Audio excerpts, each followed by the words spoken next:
1 3 go, 1 2 3 go, and 1 3 go, and then you can also 1 3 go, 1 can 1 3 go, and then 1 no. Hey guys, welcome back to our channel. आप में से कुछ लोगों को पता होगा that we have a Discord server as well, जहाँ पे people who want to come to Canada have different groups. जैसे IELTS का एक group है, draws के बारे में information है, and there's also a group people who want to buy a property in Canada. And वहाँ पे ना एक बहुत इंटरेस्टिंग डिस्कशन चल रही थी दैट जो लोग 2021 2022 में आएंगे उनके लिए घर खरीदना बहुत डिफिकल्ट हो जाएगा from a affordability stand point and I do agree it's a valid concern. So हमने सोचा let's make a video on that and let's discuss about the 4 things that impact your house buying power and you need to start working on it from the day you land in Canada.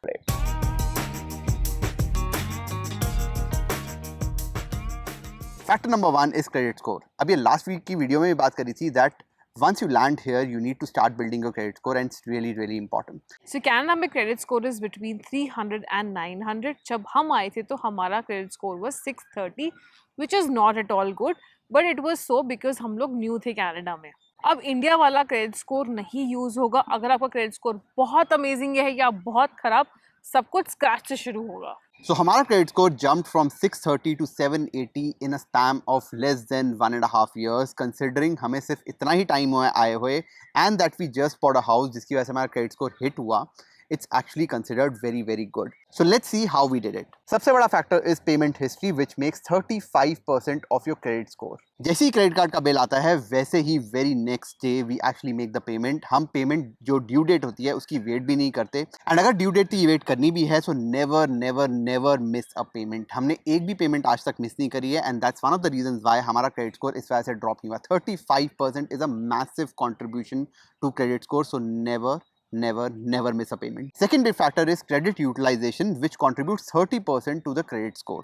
अब credit utilisation का मतलब basically है कि अगर आपकी $1000 की limit है credit card पे so you do not spend more than $300 in a month. अगर उससे ज़्यादा होती है, सो फॉर एग्जांपल हमारे केस में व्हेन वी केम हियर $3000 की हमें लिमिट मिली थी एंड मैंने एक लैपटॉप खरीदा दैट वाज $2000. तो credit utilization obviously became like 66% और something. So I actually paid the bill the very next day. चाहे मेरे को महीने में 2 पेमेंट करनी पड़े, it's very important that you keep the credit utilization to under 30%. तीसरा factor is credit length which contributes 15% to your credit score. अब जब हम कनाडा आते हैं तो हमारा credit length is just a few days. यही रीजन है लो क्रेडिट स्कोर होने का.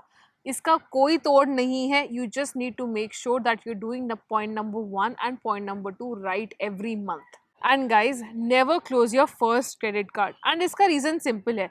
अब let's say you came to Canada, got your credit card and use it for 6 months, तो आपकी क्रेडिट लेंथ हो गई 6 महीने की. अब इसके बाद यू थॉट कि एक और क्रेडिट कार्ड ले लेते हैं एंड पहले वाला बंद करा देंगे. अब आप जब बंद कराओगे तो आपका क्रेडिट स्कोर हो जाएगा कम बिकॉज आपकी new credit length will now be 1 month. So don't chase credit cards when you first come to Canada. Just concentrate on paying your bills on time and keeping your credit utilization under 30% with the one credit card you have. Next is number of inquiries which makes 10% of your credit score. अब इसमें दो तरह की inquiries होती हैं. एक होती है हार्ड इंक्वायरी, एक होती है soft inquiry. Soft inquiries are like अगर हम अपना क्रेडिट स्कोर चेक करें on one of the websites तो उस केस में वो सॉफ्ट इंक्वायरी होती है और वो आपको क्रेडिट रिपोर्ट जो क्रेडिट रेटिंग होती है उसको कोई ज़्यादा इंपैक्ट नहीं करता. लेकिन जो हार्ड इंक्वायरीज होती हैं उनसे थोड़ा बच के रहना होता है, थोड़ा केयरफुल रहना होता है. अब hard inquiries will be if you are applying for another credit card. जो दूसरा बैंक है, जो भी क्रेडिट यूनियन है, they actually will check your credit report and see whether they can give you a new credit card और not. दूसरी चीज, अगर आप होम लोन ले रहे हो, कार लोन ले रहे हो, उस केस में भी आपकी एक हार्ड इंक्वायरी होगी just so they know that they you are worthy of getting the credit. अब जो हार्ड इंक्वायरी होती है that actually stays on the record for 7 years. So make sure when you are applying for a hard credit check वो आपकी approve हो. अगर वो reject हो गई तो वो प्रॉब्लम हो सकती है और आपका क्रेडिट स्कोर काफ़ी ज़्यादा गिरेगा. लेकिन एवरी हार्ड इंक्वायरी थोड़ा बहुत जो क्रेडिट स्कोर है वो गिरता ही गिरता है but it actually recovers because the contribution of this is just 10%. And the last one is diversity which makes the last 10%. इसका मतलब है कि आपका क्रेडिट कितना डाइवर्सिफाइड है. जैसे we pay our credit card bills, phone bills, mortgage and car payments. So हमने अलग अलग तरह के क्रेडिट ले रखे हैं, उनको हम हर महीने पे करते हैं एंड फिर हमारा क्रेडिट स्कोर बढ़ेगा and then we will be able to borrow more money and go further into debt. Now that we are talking about credit score and credit card, अगर कनाडा आ रहे हो तो बैंक अकाउंट तो खोलोगे ही and therefore we talk about BMO's new to Canada program. With this program, you can get almost $600 in value when you open a bank account with BMO. इसमें included है $300 of cash bonus when you sign up. उसके बाद if you add a family member, you can get additional $50. अब Canada में there's something called as monthly banking fee, which BMO waives off for the first year, which is almost $200. You can also get a small safety deposit box, which is $60 for 1 year, which will also be waived off. And this time there's an additional offer. If you activate an eligible chatr plan, you will get 3 GB of data that you can use in 12 months anytime you like. Now obviously if you are opening a bank account with BMO, you can actually get their credit card, which is great. You get up to 5% cashback for the first 3 months on eligible purchases, which is amazing. There is zero annual fee for the credit card, and you do not need a credit score to get a credit card, which is great because you are new to Canada and your credit score is actually very low. So if you have landed in Canada in the last 5 years, open a bank account with BMO. The link is in the description below. अब आते हैं next factor पे which determines your house buying power, which is the debt to income ratio. अब इसको समझाने के लिए example देखते हैं. बंटी एंड बबली की हाउस होल्ड इनकम इससे $120,000. बढ़िया सैलरी है तो वो चले कार लेने, and then they bought an SUV which cost them $550 per month. अब बंटी और बबली ने बोला कि थोड़ी सेविंग्स हो रही है, डाउन पेमेंट इकट्ठी हो जाएगी, तो let's start looking for a house. हंसी खुशी घर देखने लगा, एक घर पसंद भी आ गया जो $900,000 का था, एंड अगर 5% डाउन देके तो मॉर्गेज बन रही थी मंथली अराउंड $3,500, तो सीन सेट लग रहा था. अब बंटी और बबली गए लेंडर के पास होम लोन लेने, and the lender said that you are not eligible for a $900,000 house.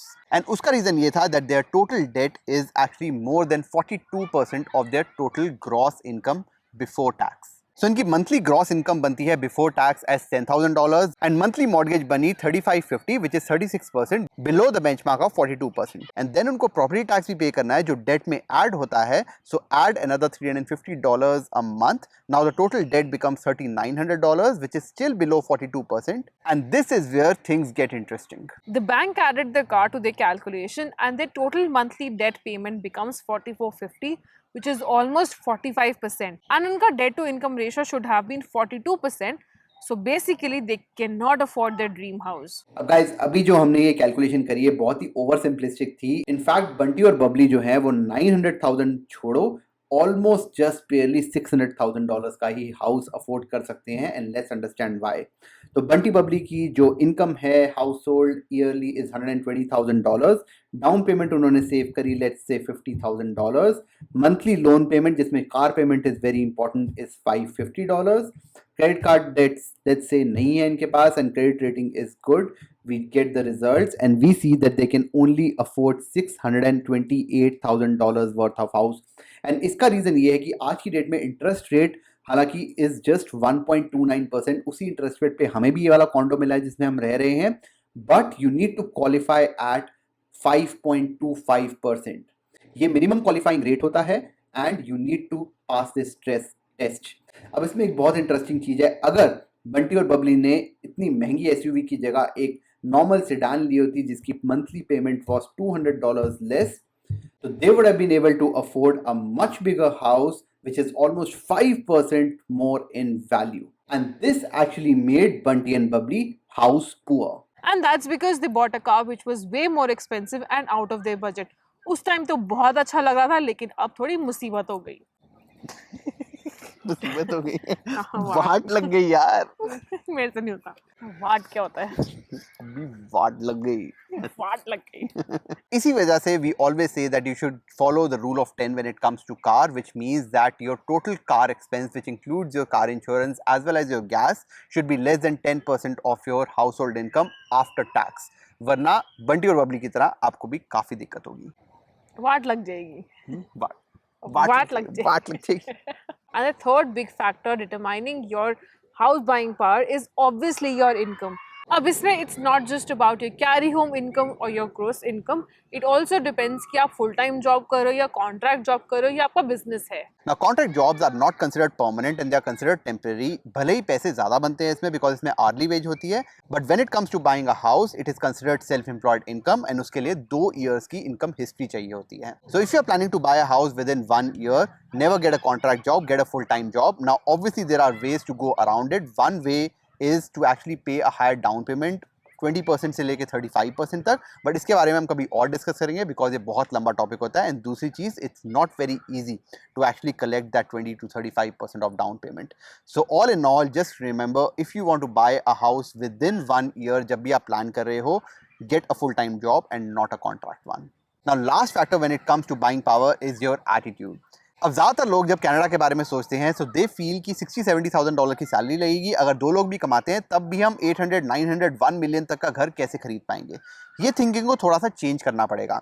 अब घर के प्राइसेस ज़्यादा हैं तो हैं, उसमें क्रिब मारने का कोई फ़ायदा नहीं है। We need to find a way of how can we be more discipline when it comes to saving, how can we be more discipline when it comes to budgeting. हम कैसे अपना खर्चा ऐसे डिवाइड करें कि हमारी सेविंग ज़्यादा हो, हमारी इन्वेस्टिंग ज़्यादा हो। एंड इससे भी इंपॉर्टेंट चीज़ है, how can we earn more money, because अगर हम $200 पर मंथ भी ज़्यादा कमा पाएं तो that's the difference between buying a $840,000 house और a $900,000 house, and that's a massive difference. So every dollar counts. And अगर आप हमें शुरू से देख रहे हो तो you know that we have very nominal salaries. हमने ये अपनी बजटिंग वाली वीडियो में भी शेयर किया था, you can check that out.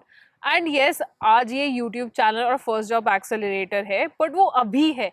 We started from 0 views, 0 subscribers and 0 income. And अगर हम एक साल में घर खरीद सकते हैं तो आप में से बहुत लोग हमसे बहुत ज़्यादा स्मार्ट हो, तो आप तो कर ही लोगे। That's all we have for today. अगर वीडियो बढ़िया लगी तो प्लीज़ लाइक करके जाना, एंड गाइस चैनल को सब्सक्राइब कर लो। इस साल का एक टारगेट है, वैसे तो ये मेंटल टारगेट ही है, बट एक टारगेट है कि we need to reach 200,000 subscribers. Family जितनी बड़ी होगी इतना ही मज़ा आएगा।